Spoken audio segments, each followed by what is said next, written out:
menyaksikan Kompas Malam, didukung oleh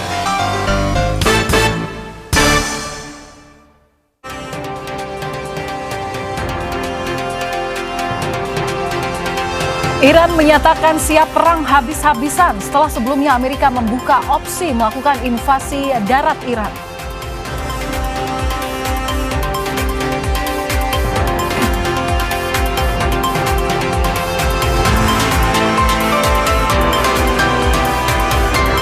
Pemimpin tertinggi baru Iran terpilih.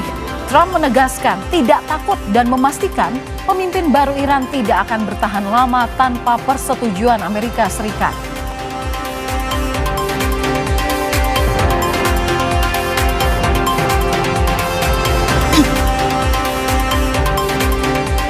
Menteri Keuangan Republik Indonesia Purbaya membantah perekonomian Indonesia menuju krisis atau resesi meski rupiah melemah hingga menyentuh 17.000 terhadap dolar Amerika Serikat.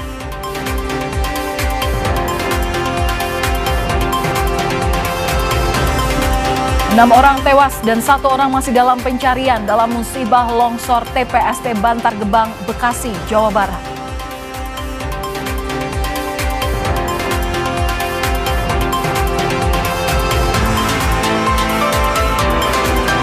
Komika Panji Pragiwaksono diperiksa Bareskrim Polri berkaitan dengan kasus dugaan penghinaan terhadap suku Toraja.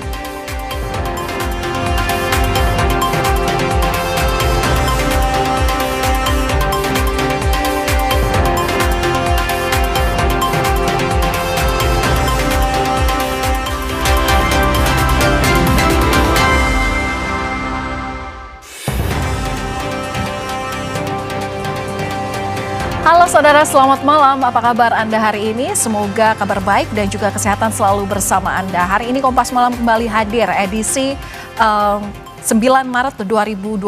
Saya Valentina Sitorus bersama Anda. Informasi yang pertama, saudara, Korps Garda Revolusi Iran kembali merilis rekaman video gelombang serangan rudal ke-29 yang menyasar sejumlah lokasi di Israel pada Minggu waktu setempat.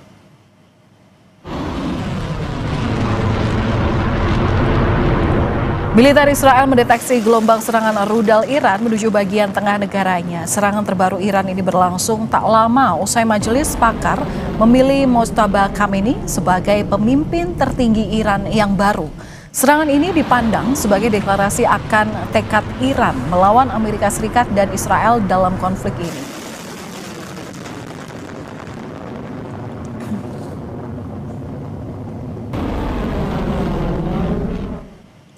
Iran menyatakan siap perang habis-habisan setelah sebelumnya Amerika membuka opsi melakukan invasi darat Iran.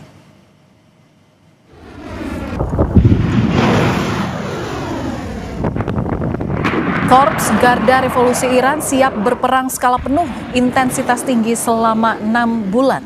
Iran mengklaim rudal yang telah digunakan sebagian besar termasuk generasi pertama dan kedua diproduksi tahun 2012.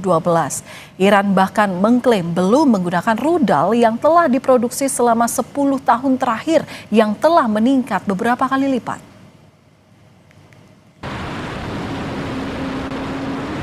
تسلیحات هم در راهبرد هم در تاکتیک ابتکار عمل ذراتخانه موشک‌های سنگین، بالستیک، کروز، انواع پهپاد و شناورهای تهاجمی متناسب با یک جنگ گسترده، یک جنگ تمام عیار، یک جنگ طولانی تامین شده. Putra kedua mendiang Ayatollah Ali Khamenei, Mojtaba Khamenei ini terpilih menjadi pemimpin tertinggi Iran yang baru. Televisi nasional Iran mengumumkan Mojtaba Khamenei sebagai pemimpin tertinggi Iran. Mojtaba menggantikan ayahnya Ayatollah Ali Khamenei yang terbunuh dalam serangan gabungan Amerika Israel. Mojtaba Khamenei telah lama dianggap sebagai kandidat kuat bahkan sebelum serangan Israel menewaskan ayahnya.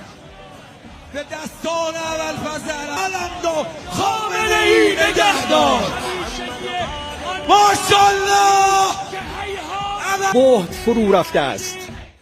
قاطع مجلس خبرگان حضرت آیت الله العظما سید مجتبی خامنه‌ای رهبر عزیز ما ولی فقیه ما الله اکبر. Sebelum Mojtaba terpilih, Presiden Amerika Serikat Donald Trump menegaskan tidak takut dengan siapapun pemimpin yang terpilih di Iran. Trump memastikan pemimpin baru Iran tidak akan bertahan lama tanpa persetujuan Amerika Serikat.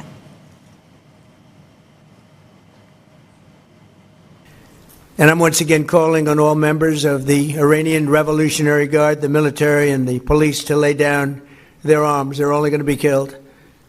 And now is the time to stand up for the Iranian people and help take back your country. The United States will ensure that whoever leads the country next, Iran will not threaten America or its neighbors, Israel, anybody. If you look at what happened, they had missiles aimed at all of these other countries, Qatar, Saudi Arabia, UAE, many others, that weren't really involved very much, and they had missiles aimed. Well, they were aimed there long before this ever started. They were going after the entire Middle East. And then we came along. We blew up their party.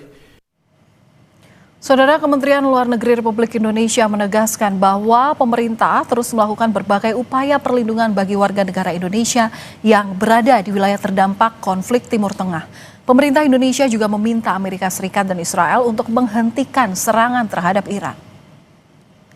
Indonesia mendorong para pihak untuk menahan diri secara maksimal, meredakan ketegangan, serta kembali ke meja perundingan melalui dialog dan diplomasi. Pemerintah Indonesia terus memantau secara seksama dampak konflik terhadap WNI yang berada di kawasan dan telah menyiapkan langkah kontingensi jika kondisi mengharuskan dilakukan repatriasi dari berbagai negara. Saudara, perang Amerika Serikat Israel dengan Iran semakin sengit. Amerika Serikat Israel kembali menyerang sejumlah wilayah Iran. Kali ini giliran kilang minyak di Tehran yang menjadi sasaran. Israel mengklaim telah menyerang beberapa kompleks penyimpanan bahan bakar yang digunakan angkatan bersenjata Iran di Teheran. Rekaman amatir menunjukkan kobaran api besar yang membakar depot bahan bakar Aqdasiyeh di ibu kota Iran. Bahkan media Iran mengutip sebuah sumber dari Kementerian Perminyakan yang mengatakan 3 depot minyak di daerah Kohak, Syahran, dan Karaj diserang pesawat tempur Israel. Sementara itu, Presiden Amerika Serikat Donald Trump membuka kemungkinan pengiriman pasukan darat ke Iran. What are the circumstances where you send in ground troops? How are you thinking about that? I don't even want to talk about it now. I mean, I don't think it's an appropriate question. You know, I'm not going to answer it. Could there be? Possibly, for very good reason. Have to be very good reason. And I would say if we ever did that, they would be so decimated that they wouldn't be able to fight at the ground level. Don't you need ground troops to secure the enriched uranium at the nuclear sites? We'll find out about that. We haven't talked about it, but it was a total obliteration. They haven't been able to get to it. And at some point, maybe we will. You know, that would be a great thing. But right now, we're just decimating them. Soal opsi Trump lakukan serangan darat, Menteri Luar Negeri Iran Abbas Araghchi menegaskan negaranya siap mempertahankan kedaulatannya. Menlu Iran tolak kemungkinan negosiasi dengan Amerika Serikat dan menegaskan Iran tidak pernah meminta gencatan senjata. So you can see, the quality of our missiles, how much they are upgraded after the last war, because we learned lots of lessons. And we are prepared for any other eventuality, even, a ground invasion. Sebelumnya, Amerika Serikat dilaporkan sedang bernegosiasi dengan pasukan oposisi Kurdi dalam upaya mempersenjatai mereka dan memicu pemberontakan di Iran. Tujuannya menggunakan Kurdi untuk melemahkan pasukan Iran dan memungkinkan protes rakyat. Saudara, perang Timur Tengah semakin sengit. Amerika Serikat membuka opsi invasi darat terhadap Iran, sementara Iran menyatakan tak gentar dengan ancaman itu. Dan untuk membahasnya, sudah bersama kami pakar strategi Perhimpunan Purnawirawan Angkatan Udara, alumni US Air War College, mantan penerbang F-5 dan F-16 TNI AU, Marsma TNI Purnawirawan Agung Sasongko Jati. Selamat malam Pak Agung, apa kabar? Selamat malam. Iya Pak Agung, ini kan Amerika Serikat buka opsi akan melakukan invasi darat terhadap Iran. Menurut Anda, apa pendekatan militer yang kemungkinan diambil oleh Iran? Pendekatan militer dengan Iran adalah mereka udah siap selama 20 tahun. Baik serangan itu berupa serangan darat, serangan udara, serangan ini kelihatan sekali Iran siap karena apa yang diinginkan oleh strategi daripada Amerika Serikat dan Israel sama sekali tidak berhasil. Setelah perang 10 hari berlangsung, serangan yang begitu masif menghancurkan banyak hal di Iran. Ternyata Iran masih eksis sebagai negara yang memiliki pemimpin baru, masih jalan pemerintahnya, pasukannya masih kuat, balasannya masih kuat. Memang ada kehancuran, ada kematian, tetapi sebagai negara masih intact. Jadi secara taktikal dan operasional itu sangat berhasil itu pasukan sekutu antara Israel dan Amerika memperoleh air superiority atau supremasi di atas Iran. Tetapi tujuan utamanya tidak tercapai sama sekali. Jadi kita tidak bisa memberikan nilai baik untuk ini.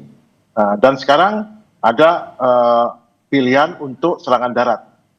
Sampai membuat pilihan ini berarti operasi Epic Fury yang dilaksanakan oleh Amerika Serikat dan Israel telah gagal.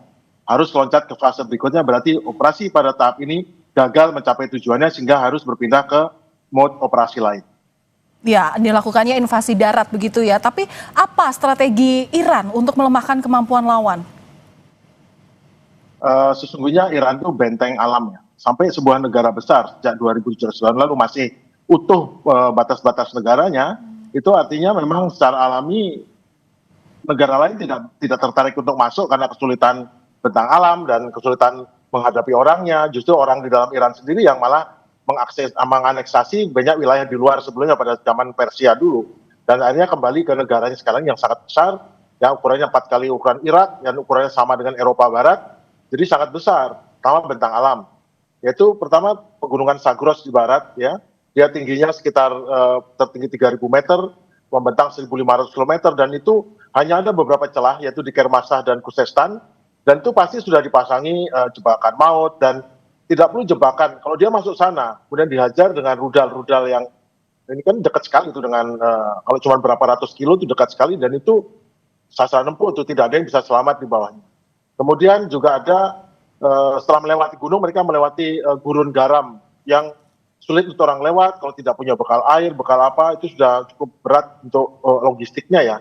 Bawa tentara untuk bertempur ini dulu waktu Desert Storm pertama itu sekitar 900.000. Kemudian Iraqi Freedom itu sekitar hampir 400.000, dan untuk Iran ini dengan jumlah luasnya area lebih besar daripada Irak yang 400.000 ya mungkin harus sampai 1 juta, dan untuk itu Amerika harus drafting pasukan ini, merekrut pasukan dari masyarakat, dan itu suatu hal yang sangat merepotkan. Kemudian menjangkau Teheran dari perbatasan berarti menempuh ratusan kilometer yang sulit untuk kurang gerilya. Dan yang paling penting lagi, Garda Revolusi sudah memecah ada 32 unit provinsi yang masing-masing memiliki wewenang untuk bertempur.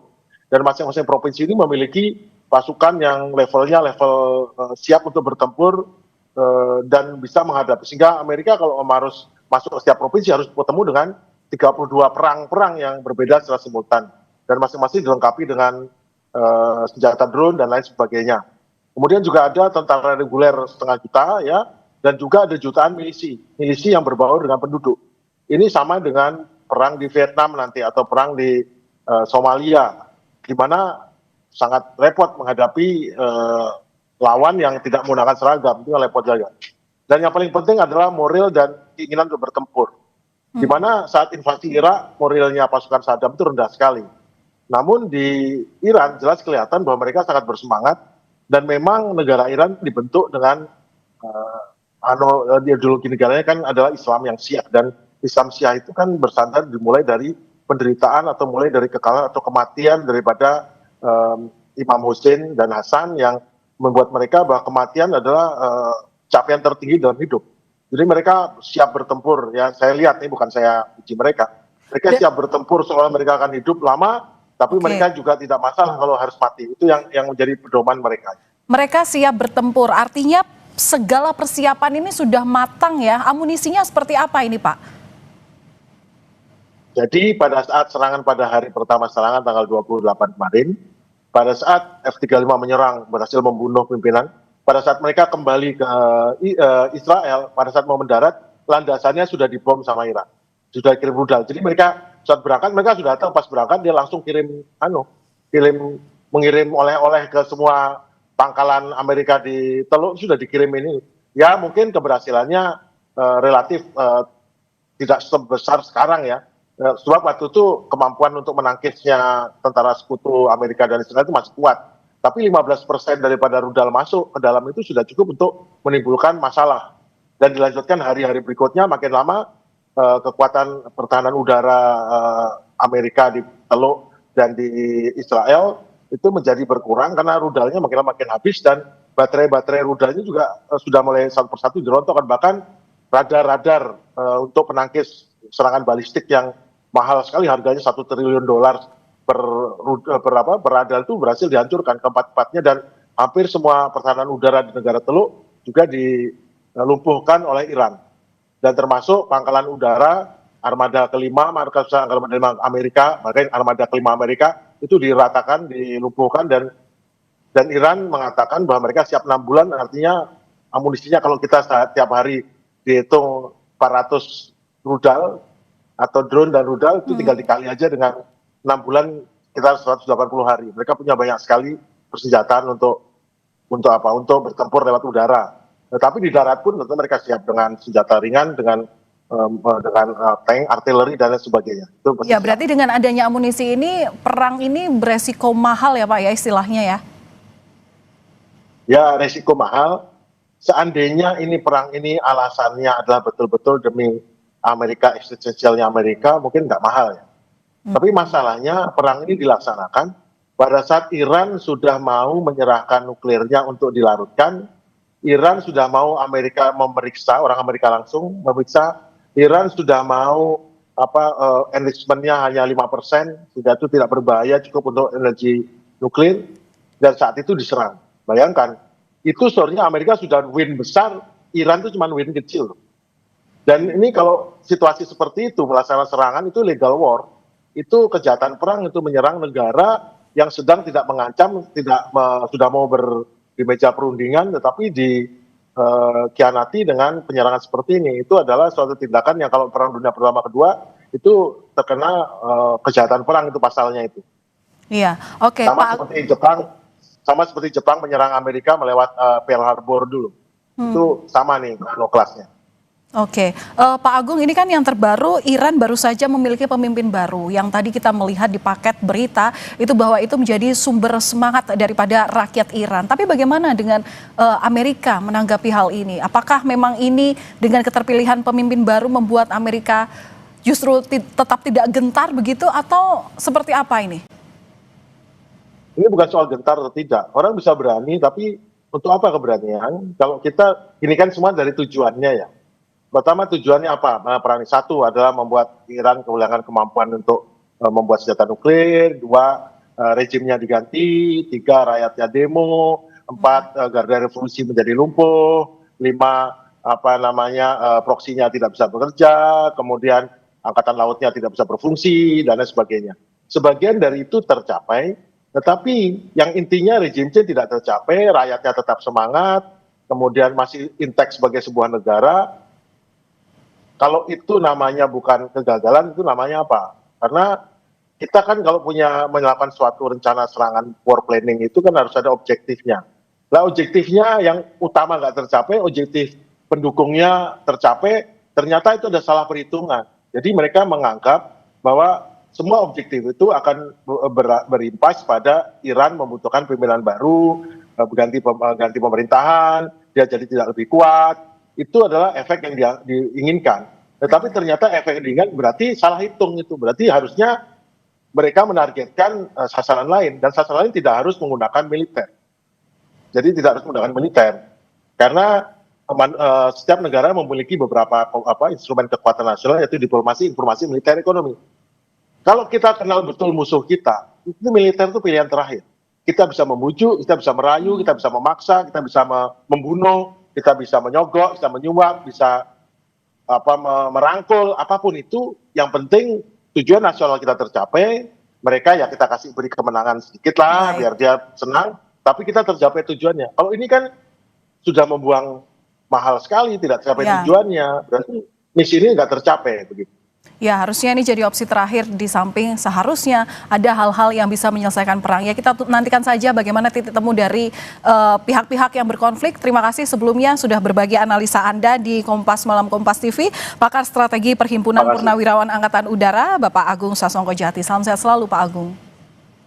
Selamat malam.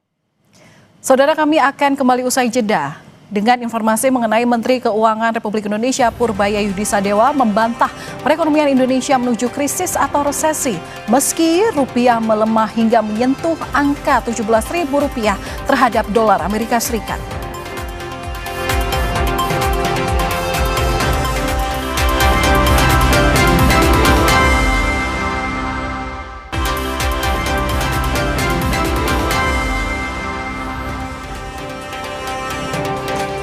Saudara, terima kasih Anda masih bersama kami di Kompas Malam. Menteri Keuangan Republik Indonesia Purbaya Yudi Sadewa membantah perekonomian Indonesia menuju krisis atau resesi meski rupiah melemah hingga menyentuh angka Rp17.000 terhadap dolar Amerika Serikat dan IHSG yang anjlok. Purbaya optimistis pondasi ekonomi masih terjaga.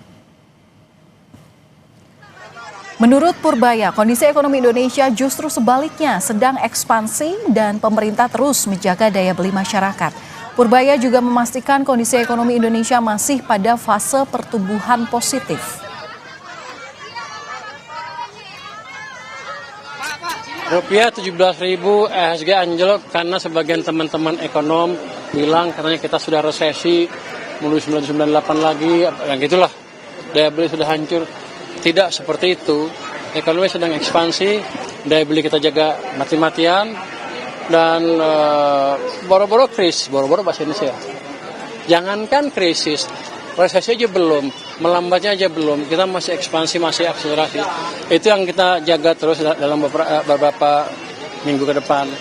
Jadi yang investor di pasar saham nggak usah takut, fondasi kita jaga betul. Lebih dari sepekan konflik Amerika Serikat dan Israel melawan Iran memanas. Perang sengit mulai mempengaruhi stabilitas ekonomi global termasuk Indonesia. Melonjaknya harga minyak dunia dikhawatirkan menekan perekonomian dalam negeri.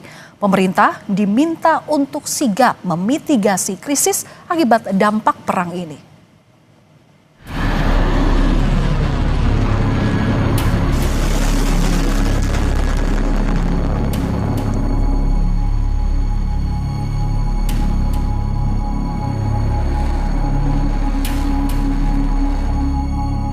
Serangan militer gabungan Amerika Serikat dan Israel ke Iran yang dimulai sejak 28 Februari lalu kian memanas. Ketegangan tak hanya berdampak pada negara-negara yang berkonflik, tapi juga mulai mengancam stabilitas ekonomi global termasuk Indonesia. Perang yang menewaskan pemimpin tertinggi Iran Ayatollah Ali Khamenei berbuntut panjang. Iran bahkan menutup Selat Hormuz, jalur vital yang mengalirkan sekitar 20% pasokan minyak dunia, sehingga penutupan Selat Hormuz sejak 28 Februari lalu berpotensi memicu lonjakan harga minyak dunia. Ketergantungan impor minyak 40% juga membuat Indonesia sangat rentan atas gangguan di Selat Hormuz. Menteri Keuangan Purbaya Yudi Sadewa membuka kemungkinan soal adanya penyesuaian harga bahan bakar minyak subsidi jika harga minyak dunia terus melonjak dan APBN tak sanggup lagi menanggungnya. Tapi yang jelas kita udah eksersis sampai kalau harga minyak naik ke $92 per barrel, apa dampaknya ke defisit. Kalau nggak diapain, defisit kita naik ke 3,6% kalau dari PDB. Kalau emang anggarannya nggak kuat sekali, nggak ada jalan lain ya kita share dengan masyarakat sebagian. Artinya ada kenaikan BBM kalau memang harganya tinggi sekali dan anggarannya udah nggak tahan lagi. Sebelum serangan, harga minyak Brent berada di kisaran $73 Amerika Serikat per barel. Namun dalam skenario perang 1 hingga 2 minggu, harga minyak Brent berpotensi naik ke $90 hingga $100 Amerika Serikat, bahkan bisa menembus $120 Amerika Serikat jika konflik berkepanjangan. Sementara itu, krisis energi global akan berdampak pada meningkatnya beban subsidi BBM dalam negeri karena pemerintah harus menahan kenaikan harga. Kenaikan harga BBM juga berdampak pada sektor transportasi yang akan mempengaruhi kenaikan harga logistik. Akibatnya, kondisi ini bisa memicu kenaikan inflasi. Wakil Presiden ke-10 dan 12 RI Yusuf Kala menyebut, pemerintah perlu memprioritaskan relokasi anggaran untuk menjaga pertumbuhan ekonomi tetap di level aman di tengah ancaman krisis. Dalam kondisi di mana negeri mengalami ketidakseimbangan fiskal, artinya defisit besar, maka solusinya antara lain ya turunkan, pilih pembiayaan yang dapat memajukan negara, yang pembangunan dan masyarakat, dan bagaimana menaikkan penerimaan, itu aja. Jadi kita kembali lagi memilih prioritas. Harus memilih prioritas yang dapat memberikan suatu pertumbuhan yang baik untuk negeri ini. Sementara itu, Menteri Keuangan Purbaya Yudisadewo optimistis pondasi ekonomi Indonesia masih terjaga dan masih jauh dari ancaman krisis. Purbaya juga bilang pemerintah telah menyiapkan langkah antisipasi jika terjadi kenaikan harga minyak dunia. Kita jauh dari krisis, jadi ekonomi kita sedang bagus. Teman-teman nggak usah takut. Nanti kalau harga minyak dunia naik pun kita akan coba absorb lewat APBN dan kita akan kendalikan semaksimal mungkin. Kita lihat kondisi seperti apa. Nanti setelah sebulan kita prediksi harga minyak seperti apa sehingga kita bisa ngambil kebijakan yang pas. Anda percaya saya cukup pintar kok. Kita udah ngalamin harga minyak tinggi berapa kali kan banyak. Nggak hancur negaranya kan. Kenapa? Karena kebijakannya pas. Tapi subsidi BBM belum akan dinaikkan, belum ditambah lagi melihat harga minyak. Nggak, kita dimin aja kan masih ada sampai akhir tahun. Konflik Amerika Serikat Israel dengan Iran menguji kepemimpinan Indonesia dalam mengantisipasi krisis. Kebijakan yang cepat dan terkoordinasi dinanti publik agar ekonomi Indonesia tak terperosok akibat dampak perang. Tim Liputan, Kompas TV. Saudara, soal ujian ekonomi Indonesia di tengah eskalasi konflik antara Amerika Serikat Israel dengan Iran, kita akan bahas bersama Wakil Ketua Komisi 11 DPR RI, fraksi Gerindra, Muhammad Hekal. Selamat malam, Mas Hekal. Dan juga Direktur Ekonomi Digital Selios, ada Mas Nailul Huda. Selamat malam, Mas Huda. Selamat malam, Mbak. Baik, saya ke Mas Hekal terlebih dahulu. Mas Hekal, pemerintah ini memastikan ekonomi kita saat ini dibilang masih stabil di tengah perang yang makin memanas. Anda melihat hal yang sama juga? Ya, tentu kita berharap bahwa pemerintah selalu siap siaga untuk bisa mengantisipasi kejadian-kejadian yang sebetulnya ini kan sudah ada omongan-omongan, ancaman-ancaman akan terjadi. Dan pada akhirnya terjadi. Memang amat sangat disayangkan bahwa terjadinya di bulan suci Ramadan, orang sedang beribadah, tiba-tiba kita juga kemarin lagi mengawali, saya malah lagi umroh itu pertama dengar-dengar ini ancaman tereskalasi begitu cepat, dan akhirnya malah berujung ke serangan yang begitu serius, dan akhirnya juga berujung ke harga minyak yang memang naik. Nah, kita sama-sama tahu di APBN kita itu kan harga minyak dipatok, bukan dipatok lah, diantisipasi di harga $70. Dan hari ini malah kita dengar udah tembus 100. Tapi kan angka ini angka yang terjadi situasional karena lagi ada terjadi pertempuran ini. Nah, mudah-mudahan ini tidak terjadi lama karena memang kita harus melihat juga situasi, kita juga nggak boleh gegabah. Karena ada satu kejadian konflik terus kita terlalu reaktif. Nah, tapi kita harus, kalau menurut saya, pesan saya nanti kepada pemerintah, besok kita akan mulai masa sidang lagi, agar pemerintah harus bisa agile dalam mengambil langkah-langkah antisipatif terhadap apa yang akan terjadi terhadap harga, karena ini akan mempengaruhi pada APBN kita. Iya betul, tapi Anda kan juga menilai bahwa saat ini pemerintah sudah dalam persiapannya begitu ya. Tapi dari sisi Anda, apa sebenarnya indikator atau yang menandakan bahwa ekonomi kita ini memang baik-baik saja, Pak? Ya, kalau baik-baik saja ini kan sementara kita, kalau kita bandingkan dengan tahun kemarin ya, ini kan memasuki tahun kedua lah kira-kira pemerintah Pak Presiden, Pak Prabowo, kita penerimaan pajak sudah mulai membaik. Memang kita untungnya ini nggak terjadi di tahun kemarin pada saat kita misalnya baru menerapkan sistem Cortex. Kita ingat di bulan Januari itu penerimaan pajak turunnya sangat drastis, sekarang sudah ada peningkatan sekitar 30%. Kita punya angka-angka fundamental sebenarnya cukup baik, kita punya PMI-nya juga masih positif. Indikator-indikator sebetulnya kalau nggak ada kejadian ini kita lagi agak cukup bersemangat. Ada beberapa hal yang kita lihat memang kita dengarlah ada rating yang negatif dari Moody's dan dari Fitch, tapi kalau menurut saya itu lebih banyak ke mungkin kita belum cukup baik lah menyampaikan komunikasi terkait dengan program-program prioritasnya pemerintah. Mungkin terkait MBG, terkait dengan Danantara, dan itu kan tahun ini malah sebetulnya banyak sekali yang lagi mau ditingkatkan, misalnya investasi-investasi yang kita mau dorong dari Danantara. Tahun lalu kan investasinya belum sempat tereksekusi karena memang lagi pembentukan badannya sendiri. Nah tahun ini baru mau pada dieksekusi. Nah sayang sekali terjadi nih perang seperti ini kan kita sekarang harus hitung-hitung. Eksekusi investasi ini kan tentunya akan menggunakan uang dolar yang cukup signifikan. Pastinya akan ada pembelian dolar di bulan-bulan ke depan untuk kita memulai investasi fisik kita. Nah ini kan sekarang kejadian bersamaan dengan harga minyak lagi naik. Nah itu kan tentu harus kita kalibrasi kebutuhan dolar kita seperti apa. Hari ini aja kan kita sudah melihat bahwa beberapa hari belakangan ini rupiah kembali mengalami tekanan. Sekarang udah mungkin di 16.9-an. Dan ini masih kita dilakukan intervensi yang saya dengar dari Bank Indonesia, tapi kan pastinya ke depan ini juga belum ada tanda-tanda akan selesai. Nah ini yang kita harus minta penjelasan yang cukup jelas dari pemerintah, langkah-langkah antisipatif seperti apa, stres test sudah dilakukan belum terhadap berbagai aspek yang harus dijaga. Nah besok kebetulan kan kita masuk masa sidang lagi, dan kita masuk musim lebaran. Nah itu mungkin kita akan habiskan untuk mendapat penjelasan dan memberi pesan-pesan bahwa ini memang harus kita jaga betul. Karena ini mau lebaran kan sebentar lagi kita tahu akan ada lebaran, orang-orang juga akan kembali berlibur lagi.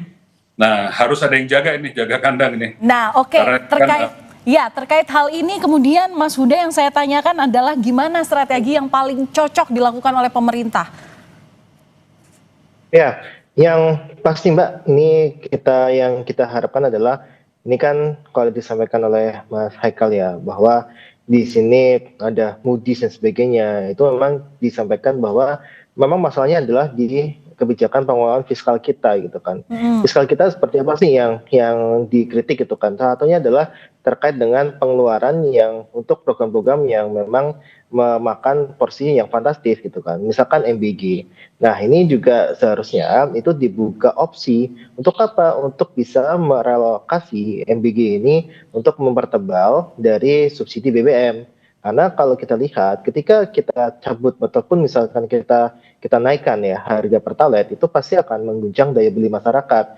Ini akan menyebabkan dari sisi daya beli ini juga ya merosot lagi, dan kemudian pertumbuhan ekonomi tidak akan tercapai gitu kan. Nah, ini yang memang yang pilihan paling logis untuk saat ini adalah merelokasi ataupun ya bisa kita bilang mempertebal untuk subsidi BBM dari anggaran seperti MBG dan sebagainya, yang saya rasa itu bisa dilakukan gitu. Oke, berarti Anda menilai bahwa memang perlu adanya realokasi anggaran ke yang lebih produktif. Salah satunya tadi MBG itu bisa dievaluasi kembali ya untuk saat ini. Ya, pasti harus dievaluasi terkait dengan anggarannya, Mbak. Dan kemarin sebenarnya sebelum Pak diklarifikasi sama Pak Purbaya ya, Pak Purbaya sudah menyatakan akan membuka opsi mengevaluasi dana untuk MBG dan juga membuka kesempatan untuk merealokasi anggaran MBG untuk ke sektor-sektor yang produktif. Dan apa juga saja itu sektor yang produktif, Mas Huda?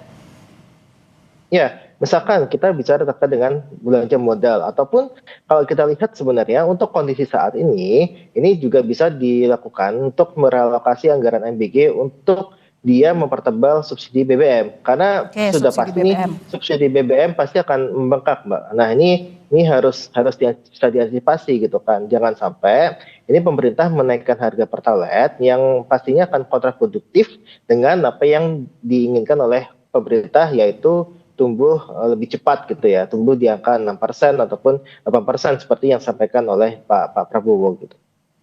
Oke. Kemudian skenario apa yang kemudian harus disiapkan pemerintah merespons potensi krisis akibat perang ini? Kebijakan apa yang mesti dilakukan, terutama soal ancaman lonjakan harga minyak dunia?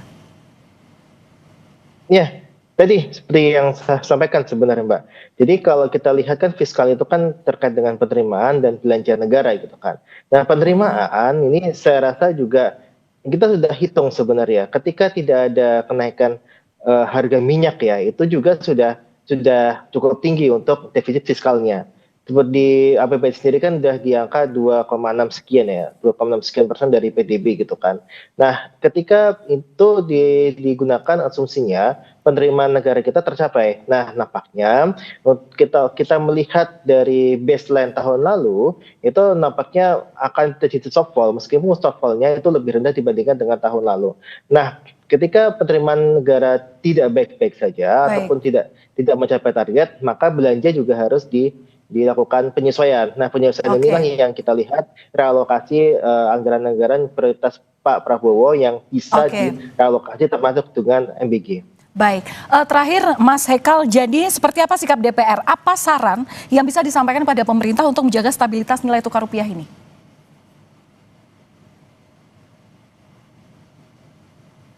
Halo, Mas Hekal, masih bisa mendengar suara saya?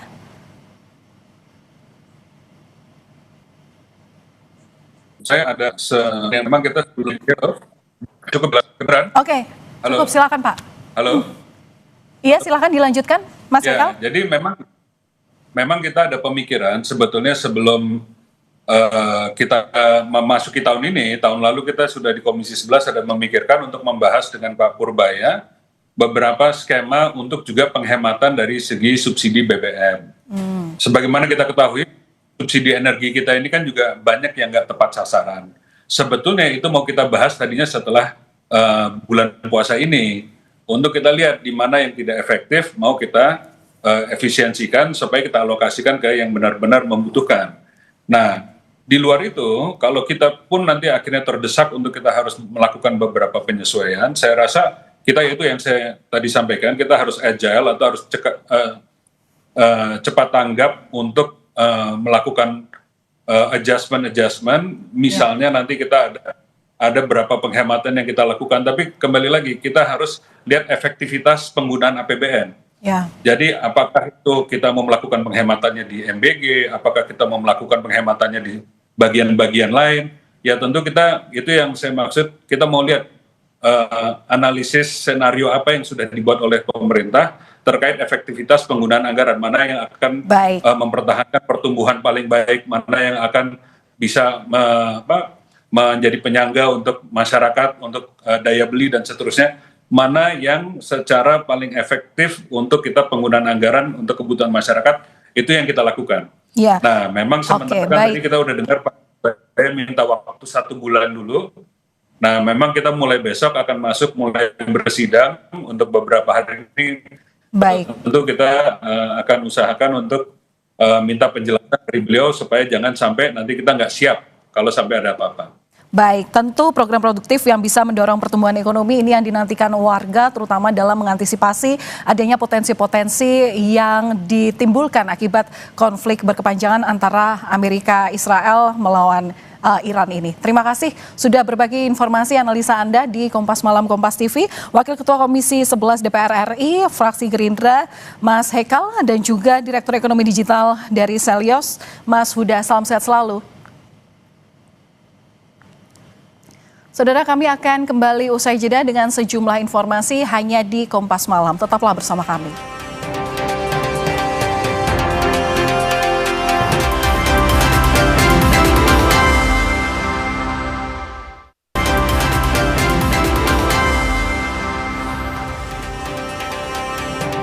Saudara komika Panji Pragiwaksono diperiksa Barreskrim Polri berkaitan dengan kasus dugaan penghinaan terhadap suku Toraja.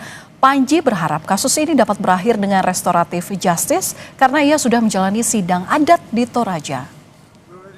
Panji menyebut proses sidang adat yang dijalaninya merupakan bentuk mediasi yang sah karena dihadiri oleh perwakilan masyarakat Toraja.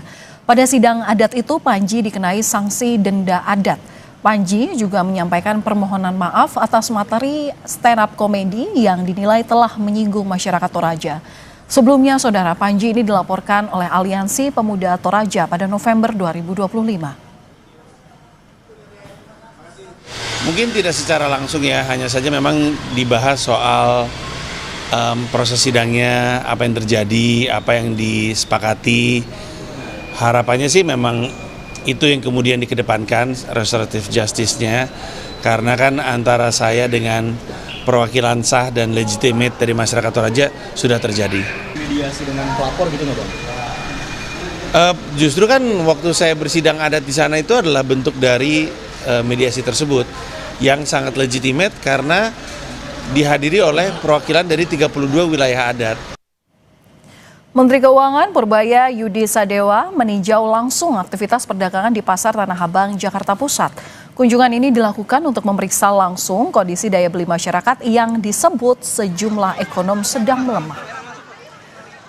Purbaya ingin memantau langsung kondisi daya beli masyarakat dan dari hasil pemantauannya di Pasar Tanah Abang, Purbaya bilang daya beli masih terjadi, pembeli pun tetap ramai. Menurut Purbaya, sejumlah ekonom menyebut perekonomian Indonesia sedang menuju resesi. Purbaya justru membantahnya dan optimistis bahwa pondasi ekonomi masih terjaga termasuk juga berkaitan dengan daya beli masyarakat. Ekonom-ekonom yang bilang kita udah resesi, daya beli udah hancur, pasar tadi lah hancur, nggak ada yang datang. Saya pengen cek, karena kalau data-data kita, ekonomi lagi bagus, harusnya kan di Tanah Abang segala macam ada pembelinya. Saya mau cek itu aja, betul apa enggak, ternyata betul. Daya beli masih ada, orang masih belanja, itu pasar juga masih ramai. Kalau saya datang itu tiba-tiba banyak orang ngumpul, artinya di sekeliling kita kan banyak orang yang lagi belanja. Artinya daya beli masyarakat sepertinya sudah membaik dan kita tidak resesi. Saudara, kami akan kembali usai jeda dengan informasi mengenai 6 orang tewas dan 1 orang masih dalam pencarian dalam musibah longsor TPST Bantar Gebang, Bekasi, Jawa Barat.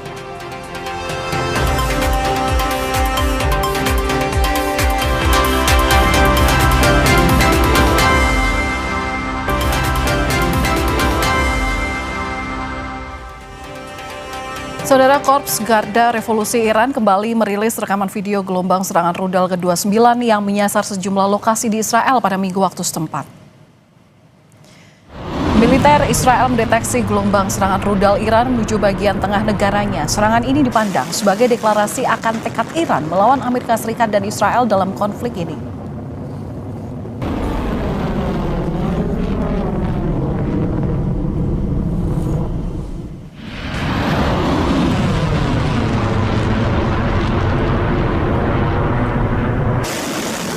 Dan kami tutup Kompas Malam sampai di sini. Selalu cukupi kebutuhan hidrasi Anda pada saat sahur dan berbuka puasa dengan 3 botol air mineral 700 ml yang setara dengan 2 liter air untuk 1 hari puasa pasti sejuknya. Saya Valentina Sitorus pamit. Terima kasih atas perhatian Anda. Selamat malam. Sampai jumpa.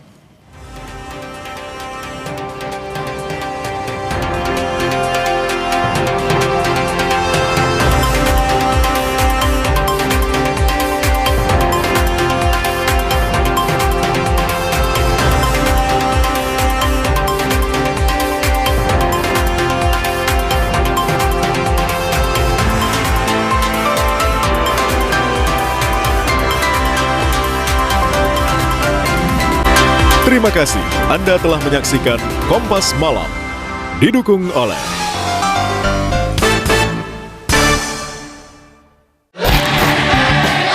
Lu kompor gas. Sekarang ini saya from nothing to something. Kalian adalah saksi hidup legenda komedi Indonesia. Adriandi, G. Pamungkas, Babe, David Turbianto, Rige, Indra Jega, Ridwan Reben, Popon Kero, Rio Dumatobon. Rizky Prasetyo. Suci 12.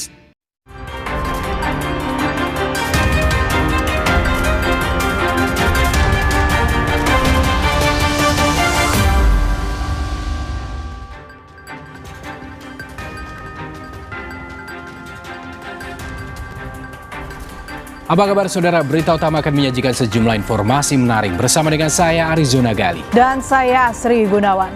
Kawasan Teluk terus bergejolak akibat perang Amerika Serikat Israel dengan Iran.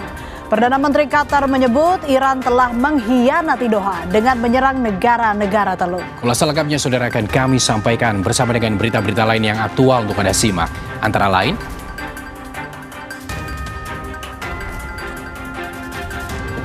Mojtaba Khamenei, putra dari mendiang Ayatollah Ali Khamenei, ditetapkan sebagai pemimpin tertinggi.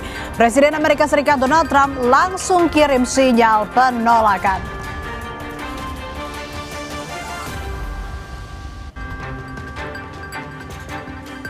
Demi mengganti rezim yang ada dan menguasai sumber uranium, Amerika Serikat dan Israel segera menggelar invasi ke darat Iran.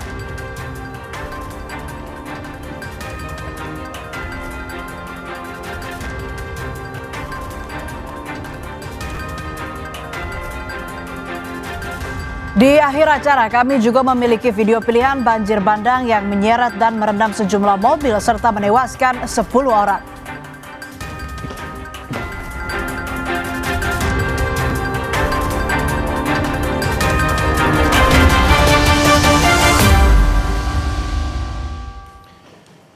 kita ke informasi pertama saudara. Serangan gabungan terhadap Iran oleh Israel dan Amerika Serikat berlanjut.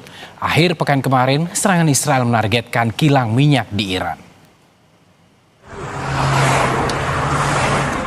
Ini adalah visual lain dari serangan Israel ke lokasi penyimpanan minyak Iran. Militer Israel mengklaim telah menyerang beberapa kompleks penyimpanan bahan bakar yang digunakan angkatan bersenjata Iran sebagai bahan bakar peluncuran rudal. Serangan ini menewaskan 4 orang.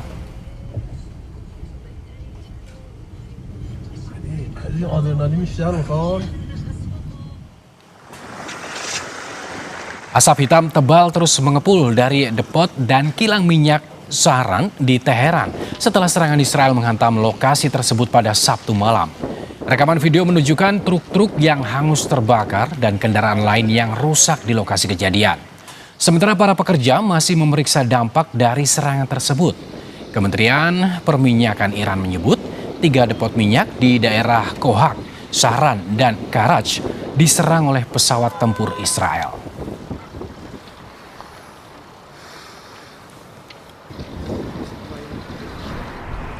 Sementara itu, ibu kota Iran, Teheran, diselimuti awan gelap beracun setelah Israel menyerang sejumlah depot dan kilang minyak di kawasan tersebut. Asap pekat dari kebakaran kemudian bercampur dengan hujan memicu fenomena yang disebut sebagai hujan hitam dalam radius puluhan kilometer dari lokasi kebakaran. Warga dilaporkan mengalami kesulitan bernapas, sedangkan hujan hitam mengotori berbagai benda.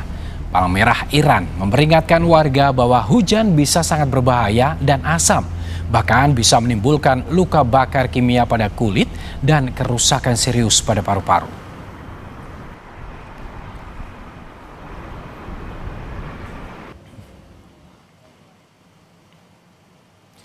Militer Israel mengklaim telah menyerang markas besar Angkatan Udara Garda Revolusi Iran di Teheran hari Minggu lalu.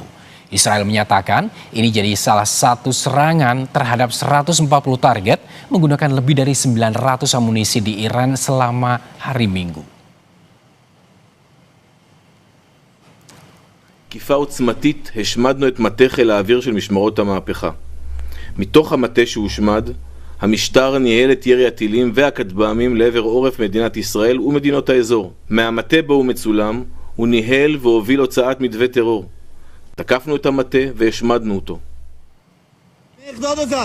Kepala Staf Militer Israel, Jenderal Eyal Zamir, memperingatkan bahwa perang melawan Iran akan memakan waktu lama. Peringatan itu disampaikan dalam pertemuan Komando Pertahanan Dalam Negeri hari Minggu lalu. Ia meminta pasukan militer Israel tekun dan sabar menghadapi perang melawan Iran. Eyal Zamir mengklaim Angkatan Laut Israel telah menewaskan 5 komandan tinggi Korps Garda Revolusi Iran.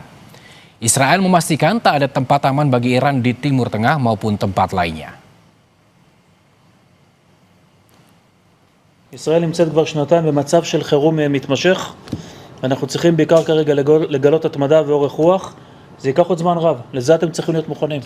וכמה זמן שזה ייקח? זה ייקח שום מקום בטוח לשלוחות הרשע האיראני, בשום מקום במזרח התיכון, לא בביירות ולא בשום מקום אחר. Korps Garda Revolusi Iran bilang mereka siap untuk sediaknya perang skala penuh intensitas tinggi selama 6 bulan dengan kecepatan saat ini.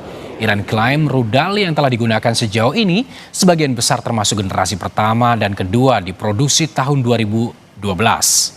Dan Iran bahkan belum menggunakan rudal yang telah diproduksi selama 10 tahun terakhir yang telah meningkat beberapa kali lipat.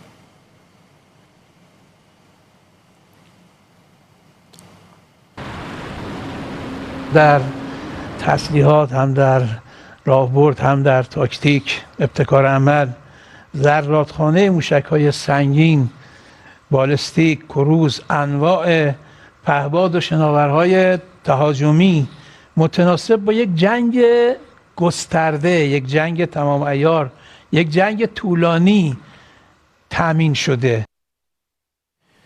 Saudara, setelah kematian Ayatollah Khamenei dalam serangan Amerika Serikat Israel, kini Iran sudah memiliki pemimpin baru.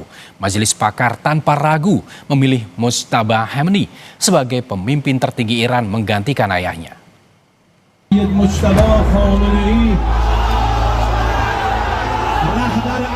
Putra kedua mendiang Ayatollah Ali Khamenei, Mojtaba Khamenei, terpilih menjadi pemimpin tertinggi Iran yang baru.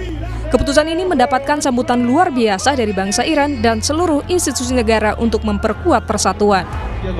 Majelis Khubregan, Hazrat Ayatollah Al-Uzma Sayyid Mojtaba Khamenei, Rahbar Aziz ma, Wali Faqih ma. Para pendukung turun ke jalan-jalan di Teheran pada Senin pagi untuk merayakan pengangkatan Mojtaba. Mojtaba belum terlihat atau terdengar kabarnya di depan umum sejak perang dimulai.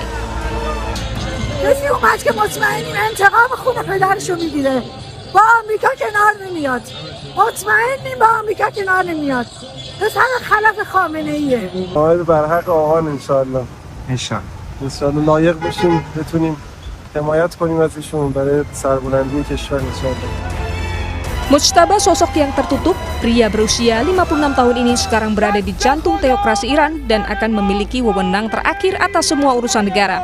Ia akan menjabat sebagai panglima tertinggi militer dan garda revolusi paramiliter yang berpengaruh. Mojtaba Khamenei lahir 8 September 1969 di kota Mashhad, Iran. Ia anak kedua Ayatollah Ali Khamenei dari 6 bersaudara. Pada usia 17 tahun, ia bergabung ke Korps Garda Revolusi Islam Iran di Batalion Habib tahun 1987. Mojtaba bertugas selama periode akhir Perang Iran-Irak. Ia kemudian menempuh pendidikan agama di Qom dan mencapai tingkatan ulama Ayatullah pada tahun 2022. Mojtaba Khamenei telah lama dianggap sebagai kandidat kuat bahkan sebelum serangan Israel menewaskan ayahnya Ayatollah Ali Khamenei. Mojtaba selamat dari serangan itu, tetapi ia kehilangan ayah, ibu, istri, anak, hingga saudara perempuannya sekaligus.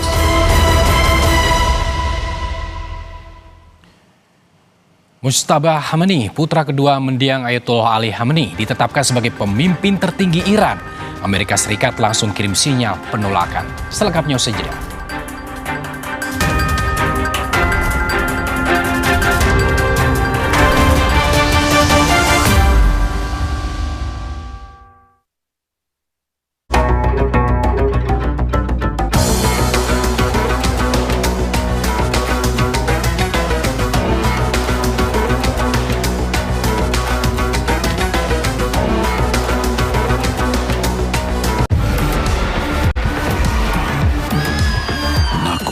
Sadewa memburu Sangkuni, si tikus raka yang jadi raksasa. Nakula dengan panahnya, Sadewa dengan kekuatan spiritualnya, meredam keserakahan, mengembalikan kedamaian.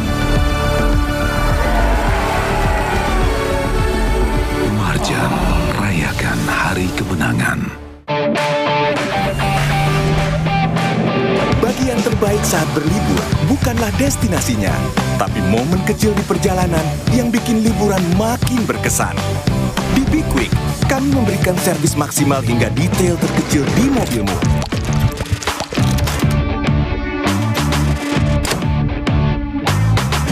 Jadi kamu bisa menikmati setiap momen kecil selama perjalanan. Be Quick, ini baru bengkel. Aku awali hariku dengan berolahraga. Minum Neo Ultra Cup Gold bila perlu. Dilengkapi dengan vitamin C, kombinasi vitamin B kompleks, vitamin E, kafein, dan zinc yang diperlukan untuk bantu jaga daya tahan tubuhmu. Neo Ultra Cup Gold.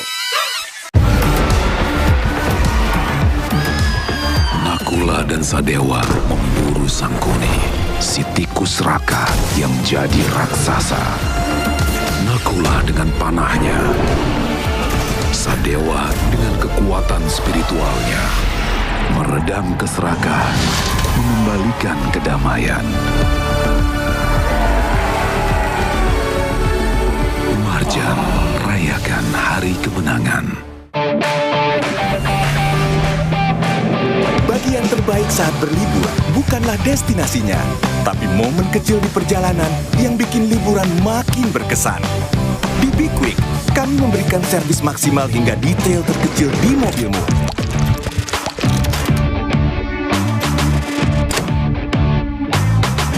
Jadi kamu bisa menikmati setiap momen kecil selama perjalanan.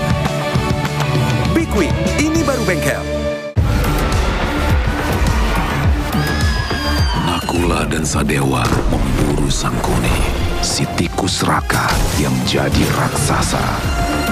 Nakula dengan panahnya, Sadewa dengan kekuatan spiritualnya meredam keserakahan, mengembalikan kedamaian. Marjan rayakan hari kemenangan. Sapa Indonesia di Kompas TV. Nakula dan Sadewa memburu Sangkuni, si tikus raka yang jadi raksasa. Nakula dengan panahnya, Sadewa dengan kekuatan spiritualnya meredam keserakahan, mengembalikan kedamaian. Marjan rayakan hari kemenangan. Kompas TV membersamai perjalanan mudik Anda. Melaporkan langsung dari titik-titik kepadatan pemudik, pantauan menyeluruh, dan update informasi terkini untuk memastikan perjalanan Anda lebih aman dan nyaman. Ikuti pelepasan Tim Mudik Gesit 2026, Jumat 13 Maret, pukul 9:30 pagi. Live di Kompas TV. Keserakahan menjadi bencana. Nakula dan Sadewa mengembalikan kedamaian. Marjan rayakan hari kemenangan.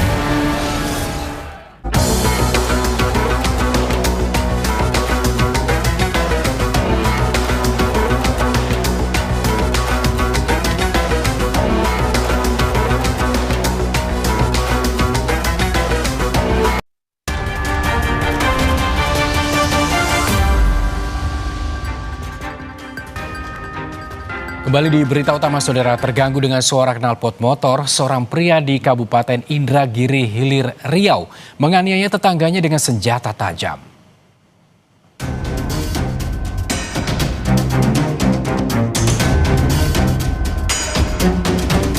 Peristiwa tragis terjadi di Kabupaten Indragiri Hilir Riau. Seorang pria menjadi korban penganiayaan tetangganya sendiri dengan senjata tajam karena terganggu suara knalpot motor. Peristiwa bermula ketika korban yang baru pulang dengan sepeda motor ditegur tetangganya karena suara knalpot yang dianggap mengganggu. Tak terima, keduanya cekcok mulut hingga akhirnya pelaku mengeluarkan senjata tajam dan menganiaya korban. Meski sempat melarikan diri, pelaku akhirnya ditangkap polisi di rumah mertuanya di Desa Sungai Gantang.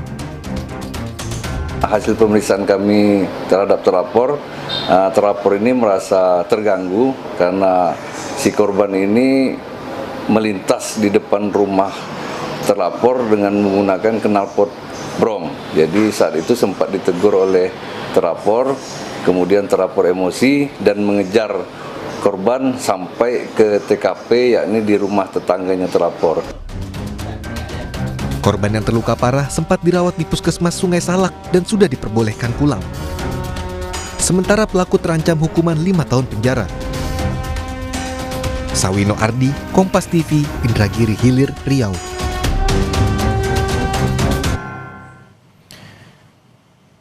Berikutnya, saudara, polisi menangkap pelaku penipuan dengan modus penggelapan mobil di rumahnya di kawasan Daeng, Sirua, Kota Makassar.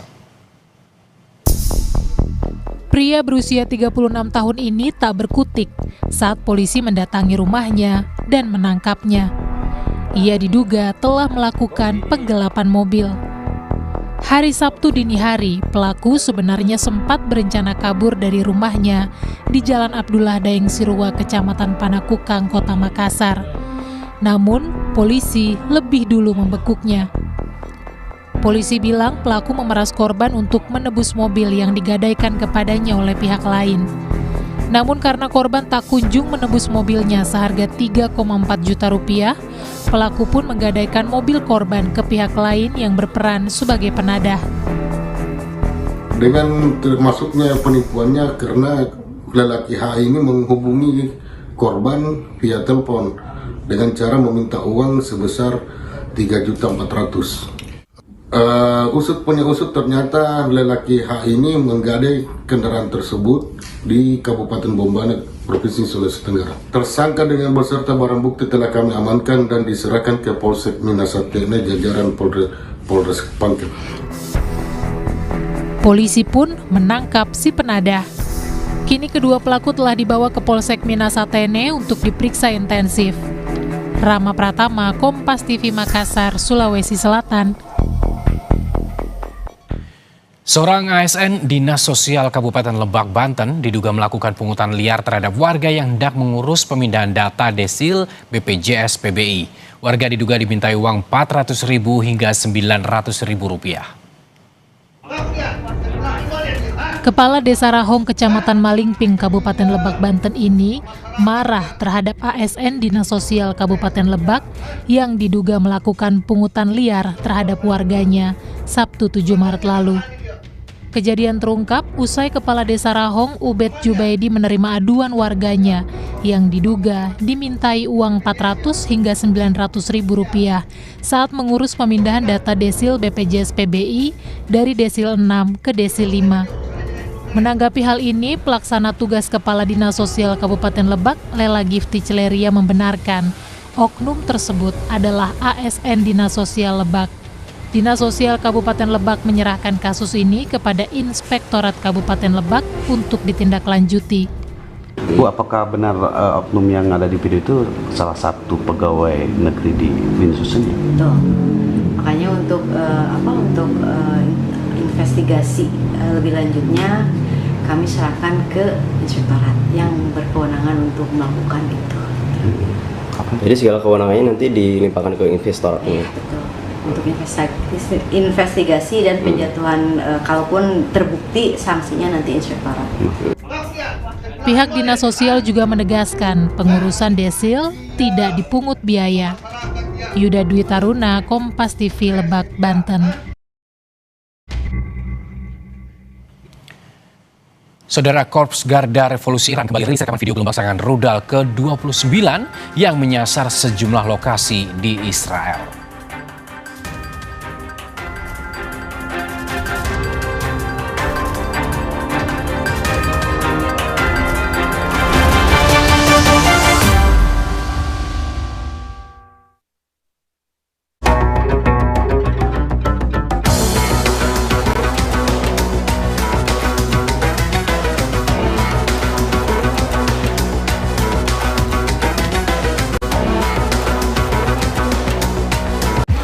Keserakahan menjadi bencana. Nakula dan Sadewa mengembalikan kedamaian. Marjan, rayakan hari kemenangan. Di bulan suci, kita pasti dicoba. Ademin lagi dengan Aqua. Aqua, dingin alaminya, ademin Ramadanmu. Keserakahan menjadi bencana. Nakula dan Sadewa mengembalikan kedamaian. Marjan, rayakan hari kemenangan. Di bulan suci, kita pasti dicoba. Ademin lagi dengan Aqua. Aqua, dingin alaminya, ademin Ramadanmu. Keserakahan menjadi bencana. Nakula dan Sadewa mengembalikan kedamaian. Marjan, rayakan hari kemenangan. Di bulan suci, kita pasti dicoba. Ademin lagi dengan Aqua. Aqua, dingin alaminya, ademin Ramadanmu. Emangnya saat kita ngejar tombol hati, hati kita bisa penuh. Ramadan ini pakai Telkomsel seperlunya demi menjalani Ramadan sepenuhnya. Keserakahan menjadi bencana. Nakula dan Sadewa mengembalikan kedamaian. Marjan, rayakan hari kemenangan. Ketahui lebih pasti, datangnya 1 Syawal penanda berakhirnya Ramadan dan masuknya Hari Raya Idul Fitri bagi seluruh Muslim di Indonesia. Lengkap dengan reportase langsung dari beberapa titik pengamatan hilal di seluruh Indonesia. Ikuti Breaking News, Sidang Isbat Penentuan 1 Syawal 1447 Hijriah. Kamis 19 Maret, pukul 3:30 sore, live di Kompas TV. Keserakahan menjadi bencana. Nakula dan Sadewa mengembalikan kedamaian. Marjan, rayakan hari kemenangan. Kompas TV membersamai perjalanan mudik Anda. Melaporkan langsung dari titik-titik kepadatan pemudik, pantauan menyeluruh, dan update informasi terkini untuk memastikan perjalanan Anda lebih aman dan nyaman. Ikuti pelepasan Tim Mudik Gesit 2026, Jumat 13 Maret, pukul 9:30 pagi, live di Kompas TV. Keserakahan menjadi bencana. Nakula dan Sadewa mengembalikan kedamaian. Marjan, rayakan hari kemenangan.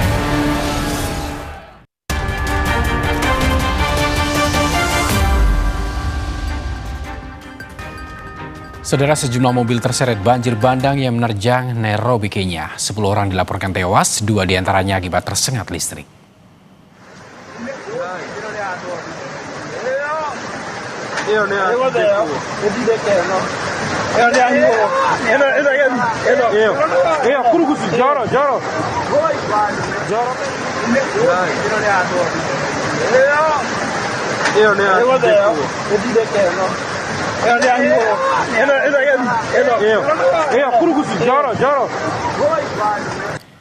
Terima kasih telah menyaksikan berita utama hari ini. Saya Arizona Gali. Dan saya Sri Gunawan. Tetap saksikan Kompas TV Independen, terpercaya. Terima kasih. Sampai jumpa.